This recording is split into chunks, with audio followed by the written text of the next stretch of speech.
नमस्कार विद्यार्थी मित्रांनो, मॅथ्स एक्सप्लोरर या यूट्यूब चॅनलमध्ये आपणा सर्वांचं स्वागत. आपण शेवटच्या व्हिडिओमध्ये क्वाड्रॅटिक इक्वेशन या लेसनमधील प्रॅक्टिस सेट 2.6 मधील पहिले 8 क्वेश्चन सॉल्व्ह केलेले आहेत. आता जे 2 क्वेश्चन्स इथं राहिलेले आहेत, क्वेश्चन नंबर 9 आणि 10 हे आपण या व्हिडिओमध्ये सॉल्व्ह करणार आहोत. So question number 9, if 460 is divided by a natural number, quotient is 6 more than 5 times the divisor and remainder is 1. Find the quotient and divisor. So पहिल्यांदा आपण हे सगळे जे आहेत डिवायझर, कोशियंट, रिमाइंडर, डिव्हिडंड हे सगळे आपण इथं राईट डाऊन करूया आणि मग आपला जो कॉमन फॉर्म्युला आहे की जो आपण 8th स्टँडर्डमध्ये शिकलेलो आहोत त्या फॉर्म्युल्यानुसार व्हॅल्यू टाकून घेऊया. खूप इझी क्वेश्चन आहे. आपल्याला दिसतोय त्याप्रमाणे क्वेश्चन थोडासा टफ दिसेल परंतु इझी आहे, खूप सहज आपण सॉल्व्ह करतोय आता. ठीक आहे, बघा. सपोज पहिल्यांदा आपण आता विचारलंय काय इथं पहा की डिवायझर विचारलाय, कोशंट आणि डिवायझर, तर ते पहिले आपण सपोज करायचं. So divisor is equal to x suppose करू. सो क्वेश्चन काय होणार मग इथं क्वेश्चन मध्ये काय दिलंय बघा, the question is 6 more than 5 times the divisor. बघा, 6 more than 5 times the divisor असा क्वेश्चन मिळाला. रिमाइंडर तर सांगितलेलं आहे आपल्याला 1 आहे, रिमाइंडर इज इक्वल टू 1 आणि डिव्हिडंड ज्याला आपण डिवाइड करतोय तो डिव्हिडंड किती दिलेला आहे तो 460. अशा पद्धतीने जे विचारलेले आहे ते सगळे राईट डाऊन करून घेतलेले. आता अकॉर्डिंग टू फॉर्म्युला आपल्याला फॉर्म्युला काय आहे 8th स्टँडर्डमध्ये आपण तो फॉर्म्युला स्टडी केलेला आहे. कोणता? Dividend is equal to divisor into quotient plus remainder. So write down करतो मी इथं म्हणजे तुम्हाला आणखी व्यवस्थित समजेल. Dividend is equal to divisor into quotient plus remainder. ठीक आहे. डिव्हिडंड किती आपला 460, divisor x into quotient 5x plus 6 आणि रिमाइंडर 1. सो सॉल्व करून घेऊया आता. x into 5x 5x square, x into 6 plus 6x plus 1. हे 460 अपोजिट बाजूला गेल्यावर मायनस होणार, 1 minus 460. So 0 is equal to 5x square plus 6x. आता 460 मधून 1 गेला मायनस 459. ओके. सो आता हेच इक्वेशन आपण सरळ करून घेऊया.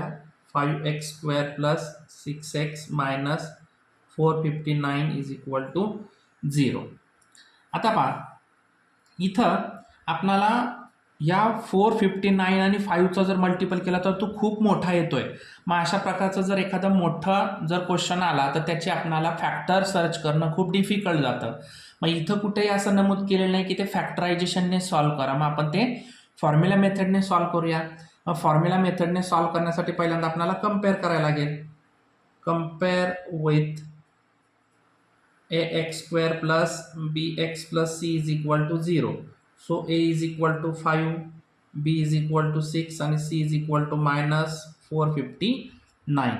सो आता इथं b स्क्वेअर मायनस 4ac ची व्हॅल्यू आपण काढूया पहिली. b ची व्हॅल्यू 6चा square minus 4 into 5 into minus 459 c ची व्हॅल्यू. सो आता 6चा square 36, 4 5 minus 20 into minus 459. So 36 minus minus plus multiple येणार. हा 0 ॲज इट इज राईट करतो. 9 2 18 carry 1, 5 2 10 plus 1 11, 4 2 8 plus 1 9. So 9 1 8 0. So दोघांचा सम केला 6 8 plus 3 11. So 1 plus 1 2 and 9. So 9 2 1 6.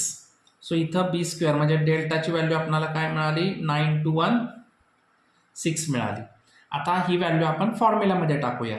Formula आहे x is equal to minus B plus minus root sign B square minus 4ac divided by 2a. So बीची value आपली आहे इथं 6. So -6 plus minus B square minus 4ac ची value 9 2 1 6 divided by a ची व्हॅल्यू आहे 5. So 2 into 5. So -6 plus minus आता 9216 हा 96चा स्क्वेअर रूट आहे. सो तो स्क्वेअर रूट मधून बाहेर काढला आला 96. ओके 5 2 जा 10. सो आता इथं एक्सच्या व्हॅल्यू ह्या 2 मिळणार आहेत आपल्याला. कोणत्या 2 व्हॅल्यू आता इथं पहा. So x is equal to -6 plus 96 upon 10. So x is equal to आणि इथं दुसरी येणार आहे x is equal to -6 minus 96 upon 10. So इथं प्लस मायनस मायनस इथं राहिले 90 upon 10. So x is equal to मिळाली 10 9 जा 90 आणि इथं काय मिळते पाहूया आता. Minus minus plus 96 plus 6 102. So -102 divided by 10. इथं x इज इक्वल टू काय मिळाली 10.2 मायनस 10.2. ओके. सो आता आपल्याला माहिती आहे की इथं जो नॅचरल नंबर इथं बघा सांगितलेला आहे की नॅचरल नंबर निगेटिव्ह असतो का तर नसतो. तर इथं आपण आता काय करायचं तर राईट डाऊन करून घ्या. Therefore natural number is never negative. Natural number negative नसतोय. So x is not equal to -10.2. Therefore x is equal to किती घेणार आपण 9. x ची व्हॅल्यू आपण इथं 9 आलेली आहे. विचारलंय काय आपल्याला कोशंट अँड डिवायझर. तर आता इथं कोशंट आपण काय सपोज केलेलं आहे तर डिवायझर पहिला लिहूयात. Divisor is equal to x is equal to 9 and quotient is equal to 5x plus 6. So 5 into 9 plus 6. 5 9s are 45 plus 6 is equal to 51. अशा पद्धतीने 9 आणि 51 हे डिवायझर आणि कोशंट तिथं मिळालेले आहेत. आपल्याला दोन्ही व्हॅल्यू इथं आपल्याला मिळालेले आहेत. यानंतर कोशंट आणि डिवायझर राईट डाऊन करा. यानंतर क्वेश्चन नंबर 10. आता क्वेश्चन नंबर 10 आपल्याला काय दिलेला आहे नीट समजून घ्या. खूप इझी क्वेश्चन आहे. क्वेश्चन नंबर 10 ऍक्टिव्हिटी स्वरूपामध्ये दिलेला आहे. बघा in the adjoining figure quadrilateral ABCD is a. आता इथं एक थोडासा चेंज आहे. इथं ABCD हा फक्त ट्रॅपेझियम नाही तर तो आयसोसेल ट्रॅपेझियम आहे. Isosceles trapezium AB parallel CD and area is 33 centimetre square. म्हणजे या ABCDचा जो एरिया आहे तो मी मिडलला लिहितो 33 दिलेला आहे. From the information given in the figure find the lengths of all sides of the quadrilateral ABCD. Fill in the empty boxes to get the solutions. म्हणजे इथं जी इन्फॉर्मेशन दिलेली आहे की AB x त्यानंतर AM जो आहे इथं हाईट x-4 त्यानंतर ह्या ज्या दोन्ही इक्वल असणाऱ्या दोन्ही साईड ज्या आहेत त्या x-2 दिलेली आहे आणि इथं CD जे आहे ते 2x+1 दिलेले आहे. सो आता आपण ही ॲक्टिव्हिटी कंप्लीट करून घेऊया. Quadrilateral ABCD is isosceles trapezium AB parallel CD. So आपल्याला आयसोसेल ट्रॅपेझियमच्या एरियाचा फॉर्म्युला माहिती की 1/2 into sum of the opposite side into height. मग हाईट काय आहे AM. ओके हाईट काय आहे AM आहे. सो आता व्हॅल्यू टाकला. एरिया दिली 33 1/2 इंटू AB आपण x CD 2x+1 आणि AM किती आहे x-4. ओके याला ब्रॅकेट टाकायचं आहे. सो इथं हे 2 इथं डिवाइड आहे तिकडे आल्यानंतर मल्टिप्लाय 33 2 जा 66. इथं 2x+1 1x 3x+1 इंटू इथं x-4 as it is.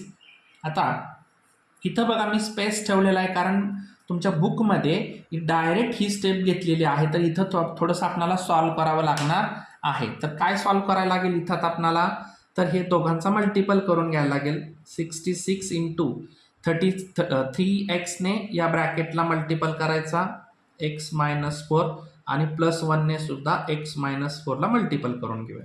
So 66 into 3x into x 3x square 3 4 जा 12x 1 into x plus 1 into 4 minus 4 आला.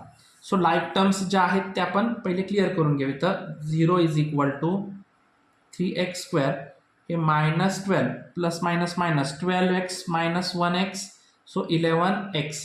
आता हे 66 इकडे आल्यानंतर -1 होणार. सो इथं राहिलं काय equation 3x square minus 11x आणि minus minus plus 66 plus 4 70 minus 70 is equal to 0. म्हणजे इथं 3x square minus 11x minus 11x minus 70 is equal to 0. आता ह्याचे आपल्याला फॅक्टर शोधायचे आहेत. असे दोन फॅक्टर की इथं 70 इंटू 3 207 3 जा 21 सो 210 सो मल्टिपल आला पाहिजे -210 आणि सम आला पाहिजे -11. असे दोन फॅक्टर आपल्याला इथं सर्च करायचे.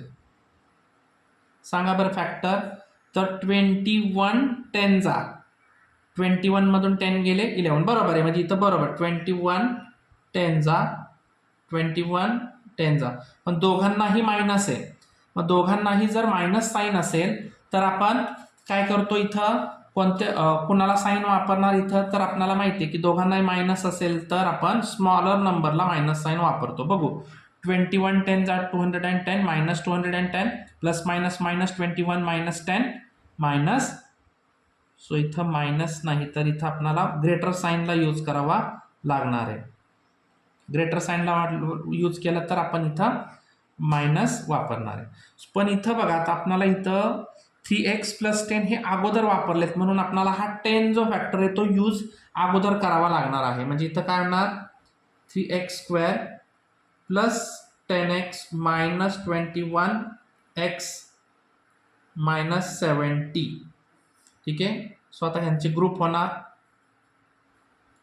ठीक आहे. मग आता ग्रुपनुसार आपल्याला इथं काय होणार आहे तर फॅक्टर कॉमन काय निघेल इथं तर x निघला कॉमन राहिले काय इथं 3x प्लस 10 इथं कॉमन निघला -7 इथं पण राहणार 3x प्लस 10. चेक करून बघू -7 into 3x minus 21x minus 7 into plus 10 minus 70. So बरोबर मिळाले. आता इथं या दोन सेम ब्रॅकेटसाठी कॉमन ब्रॅकेट आणि इकडं x मायनस 7. सो इथं सुद्धा x minus 7 is equal to 0. So आता इथं बघा हे 10 प्लस आहेत अपोजिट बाजूला मायनस आणि 3 मल्टिपल इकडे आले डिवाइड झालं. इथं x is equal two plus 7 होणार. सो इथं प्लस 7च राहणार एक्सच्या व्हॅल्यू. सो ए बी आता सर्व साईड्स विचारले काय आपणाला fill in the empty boxes. त्याच्या अगोदर फाइंड द ऑल लेन्थ्स विचारलेले आहेत. मग आता पहिली ए बी आपण x सपोज केली म्हणजे किती येणार एक्सची व्हॅल्यू आपण काढलेली आहे 7. इथं मायनस घेऊन चालणार नाही तर सेंटेन्स एक लिहूयात वाटल्यास की lengths are never negative. Lengths कधी निगेटिव्ह असते का. So x is not equal to -10/3. So इथं A B is equal to X is equal to काय घ्यायचं 7. इथं आता 2 इंटू 7 प्लस 1 2 7 जा 14 plus 1 is equal to 15. C D is equal to 15. हे सगळे सेंटीमीटरमध्ये घ्या कारण आपल्याला सेंटीमीटर यूज केलेलं युनिट. इथं 7 मायनस 2 इट मीन्स 5 सेंटीमीटर. इथं B C is equal to A D is equal to काय मिळाले 5 सेंटीमीटर. आणि इथं A M 7 minus 4 is equal to 3 centimetre. A M is equal to 3 centimetre. अशा पद्धतीने ही ॲक्टिव्हिटी खूप इझी ॲक्टिव्हिटी होती. Take screenshot.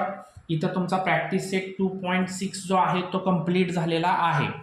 यानंतर नेक्स्ट व्हिडिओमध्ये आपण हा जो प्रॉब्लेम सेट आहे तो प्रॉब्लेम सेट सॉल्व करून देऊया. तत्पूर्वी आपण या चॅनलवरती जर नवीन असाल तर चॅनल लाईक करा, शेअर करा, सबस्क्राईब करा आणि बाजूच्या बेल आयकॉनवरती क्लिक करा म्हणजे तुम्हाला सर्व व्हिडिओज मिळून जातील. धन्यवाद.